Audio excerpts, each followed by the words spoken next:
pulses before you start. Pretty cool, not bad. Okay, so how the car drives. Amongst this segment, if I were to compare how the car rides against a 3 Series or an Audi A4, there's little challenge. Those two cars are way more pliant than this. Visibility is rather horrible. I'm sitting here, you see the A-pillars are very slanted. So as I look at here, right, from this vantage point, right, as I look here, you have the base of the A-pillar that is absolutely massive. What is compounding that is that they did not mount the mirror on the doors, so that you have, so that at least if from here, at least I can get a gap in between the side mirrors. It can be a very small gap, doesn't matter, but they mount the side mirrors on the base of the A-pillar, and when you add up the entire thing, right, it's almost this much, more than a foot wide and half a foot high of blind spot over here. I didn't switch it to any sports mode or whatever. I think that is a thing that I no longer do now, because I will drive the car in its most normal mode, and then I judge how the car responds. I think that is a good way of judging, because I mean, when you put a car into sport mode and then everything got dialed up, right, it's a bit pointless really. Because sometimes when we drive normally like this, and then we want a kick down, and then okay, 1 second later it happened. Oh, it's very loud, but it's not a bad sounding, it's not a bad sound, it's loud. Okay, this car, when you drive fast, very confidence inspiring when you drive fast, because it has a very, very good steering. It doesn't make me feel scary when I drive fast, and it's responsive, planted, very planted when you drive fast. I'm impressed, and I love how the brakes feel. The brakes feel very, very good. There's no vagueness to the brakes. Very good.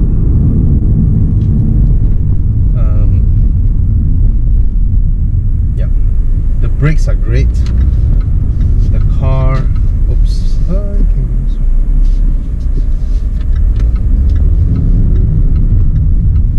not bad, not bad. But the throttle, okay, wait, some turbo lag, and then the turbo spools in, and then it pulls strong. In fact, after the initial spool up, it continues to pull like a 3 liter instead of a 2 liter. But there is still that initial turbo lag, but it's alright. Oh, the turning is good. Oh, this car handles really well. No doubts about that. No doubts about that. Does it beat the 3 Series when it comes to handling? Yes. It beats the 3 Series. It feels like the E90.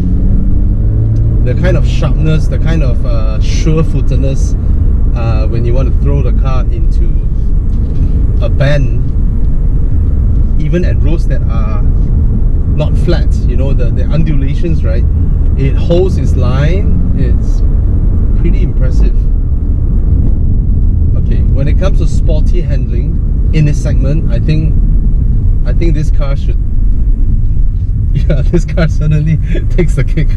I can't help. I love the brakes and how the car handles. These two things, the brake, the way this car slows itself down. When you have good brakes, right, you dare to brake late. Yeah, when you have really good brakes. I don't just mean by the bite. Any one of you who bought a Volkswagen Golf Mark 6, a Sirocco back then, I don't mean that kind of brakes. Those brakes are a bit crazy, you know, you touch it a little bit and pop, it chomps you down. But this is a very linear kind of brake, and the whole car is set up for really sporty driving. This car is very, very Ulu Yamable.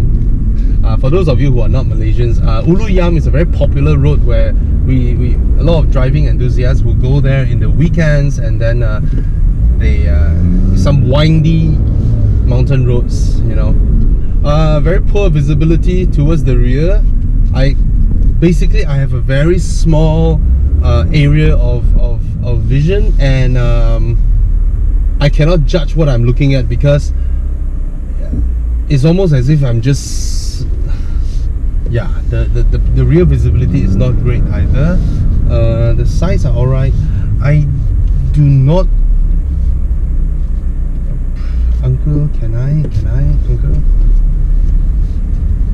Sorry, uncle, I'm turning left. Yep. So the car drives really well. I think that is its main proposition, but the visibility is so, I cannot even see the curb here. Okay, so there's no doubt about it. Comfort, I think this car loses out to the A4, loses out to the C-Class, loses out to the 3 Series. When it comes to comfort, it's pretty tightly sprung. But handling, I think, is at the top of its food chain. But that is not something that buyers of this segment puts on a very, very high priority, provided they launch a Jaguar XE Coupe. If there is a coupe version of this with this kind of handling, this kind of suspension, then it's fantastic. Alright, but this is not a coupe, this is a sedan. At least there's a left footrest. For those of you who bought a C-Class, did you realize that your car doesn't have a footrest for your left feet? Alright, interior build is really, ouch. Okay, soundproofing is alright, except for the engine and gearbox note that I can hear. Okay, this is dynamic now. Dynamic is the highest I can go, I guess. Okay, does it drag my gear when it comes to... I really don't like the selector when it comes to the changing the driving modes.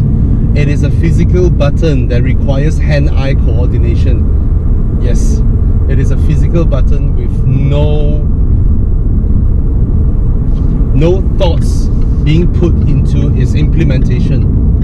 So even though it's a physical button, but you just need to see where you are pressing. So if I go sport, oh, it doesn't even drag one gear lower. Why? You see, most cars, right, if you're at this certain speed, this is your RPM, and then when you go into sport mode, the RPM will go up. Means the car is either holding it at 1 gear lower or 2 gears lower, so that you have that kind of RPM of that kind of exhaust for the turbochargers. But this car, I noticed, it doesn't hold the gear 1 gear or 2 gears lower. It just makes it sharper. So when I need boost, it still needs that little bit of time to build up the revs, but the initial kick-in is more violent after that. So it compounds the, see, the jerkiness, it compounds that feeling even more in dynamic mode. So I don't get the immediacy, but I receive more jerkiness when it comes to how the car responds. I don't appreciate that. This kind of mapping is not good enough. If you have a dynamic mode, just hold the gear. Just hold the gears. It may sound louder. You see, now I have the turbo lag, and you can just leave this car in the normal mode of driving. The dynamic mode only gives you very minimal increase in throttle response, but it makes the car way more uncomfortable in terms of how the engine deals with the gearbox. But it's certainly fast and sure-footed when you go fast. It is sure-footed. And even though at lower speeds, right, I mentioned just now that it's a bit fidgety at lower speeds, but it doesn't unsettle the car when it comes to going fast, dealing with undulations, dealing with road surfaces that are not flat. So I don't like how the turbos react. Very loud, the drivetrain.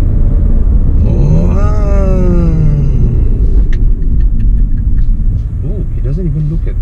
Wow! You cross the road face straight without looking at traffic. Brilliant! Darwinian Award winner. Yeah. The mapping is not there.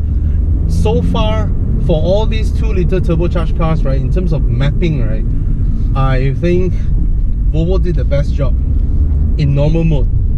car just reacts immediately. The car just reacts. So I think they did that. Of course, Audi and Volkswagen, they are always very good at that.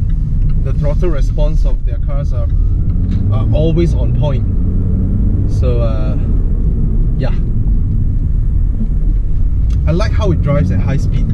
At low speeds, this is a bit meh. So for the Brits who sing all praises to this car, right? Nonsense. It certainly drives well, but this is not a sports car. It's not supposed to be a sports car. It is a family car that rewards you when you want to drive fast. That's about it. Shifts pretty fast. Alright, I'm gonna go for a walkabout. Very low res reverse camera. Certainly cannot match up to the new ones from all the other premium makes. Rather low res. Okay? Very low res, in fact. Yep, I guess that's the driver. I'm gonna do a walk around about the car. Cheers. Okay, there. This is the interior of the Jaguar XE. First of all, as a premium car, I think the dials and the center screen just screams Korean. Okay.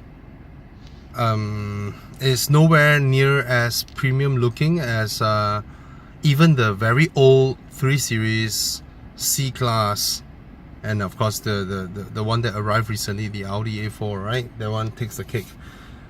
Now, infotainment screen is here. The design is very straightforward in terms of design. They have physical buttons, but all of them are so flush. They did not even do any sort of contours to the buttons, right? So I like the fact that there are a lot of physical buttons out here, but the way that they flush everything, see, they flush. There are some intersections here, which is all right, but overall the buttons, the buttonry doesn't matches up to the likes of the BMW 3 Series. Okay, now look at the dashboard. It is certainly leather wrap, but in terms of how the finishing is, right, you look at the stitching on the airbag panel, it's not even properly lined up. All right, I like the interior combination, red and black, and very sporty looking. The seat looks pretty normal, but they're comfortable, and you know, they look like the one in the Kia Optima, right? But at least it's way better than the one in the Audi A4 that Malaysia received. It looks way better than the Audi A4s. Leather quality is alright. This is acceptable, I would say. There's some perforated leather here, but it's the same material, it's the same feeling. Alright, here the cup holders, yeah, that's just a molded rubber. I can accept that. I like the fact that there's a cut through in between, so you can put other things. Okay, no complaints there. There's rubber padded over here, but it's rather small. You can only put your wallet. And this guy here, what should I say? It was a novelty back in 2009, but now it is more a you see, if they would have just put PRND here and I just press them and this becomes a compartment, it would have been even better, because I don't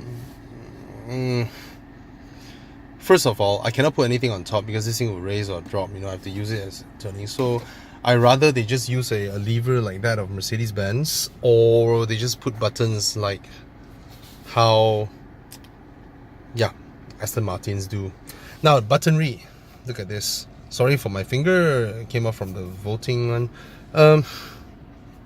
It's not very high quality buttons. They're okay to press if you're not a premium car, but if you're a premium car, they're not so okay to press.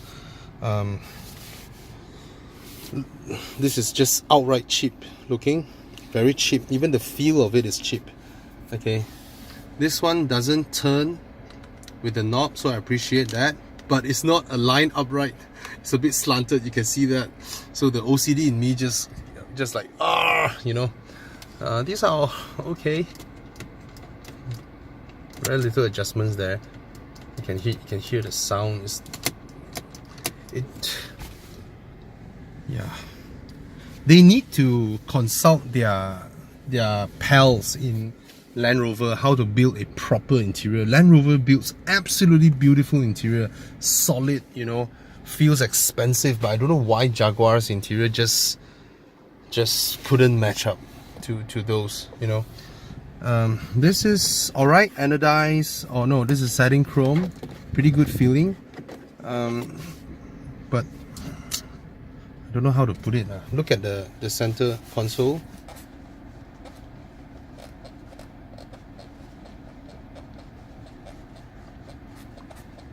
To be fair, a lot of cars, they do move as well, the center tunnel.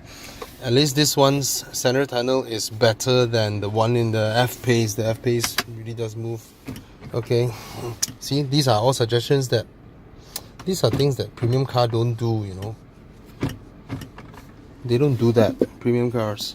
Okay, you have some ports over here, 12-volt charger. Pretty okay compartment.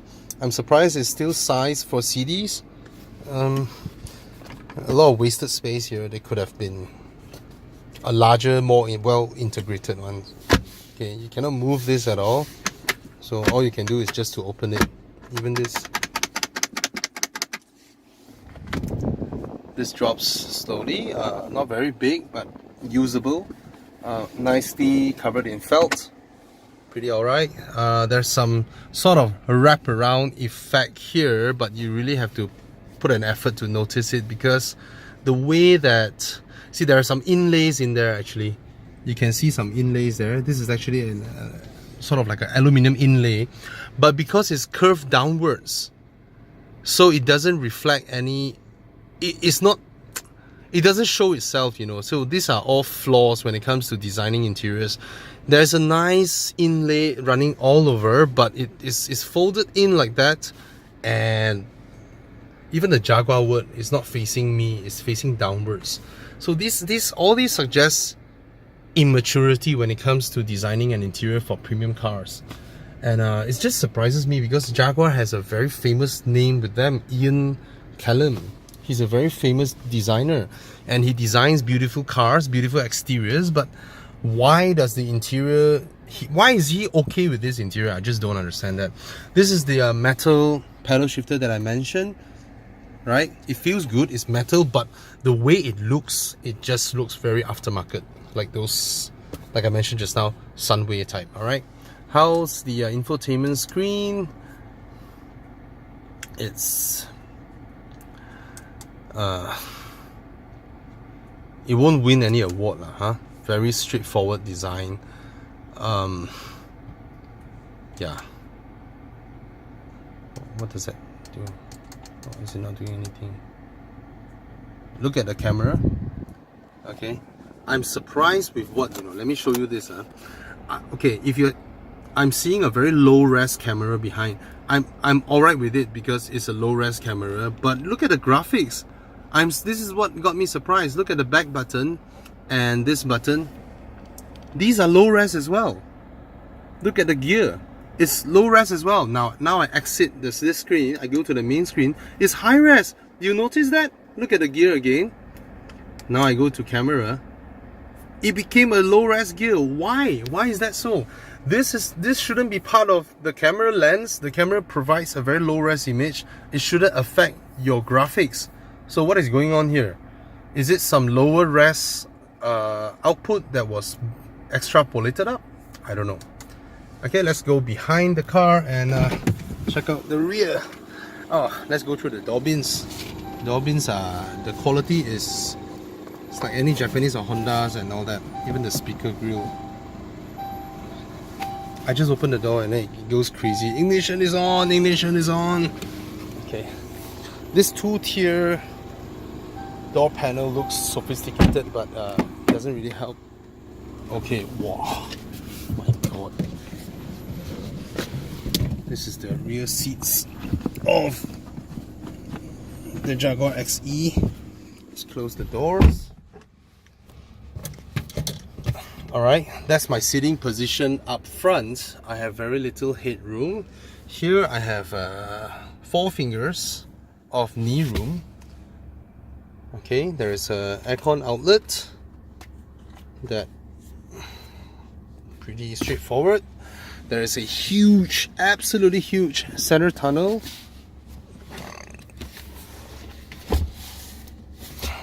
I won't complain this because again, Porsche Cayenne and Bentley Bentayga did it the same way. So I won't complain about this. Isofix, very easy to reach.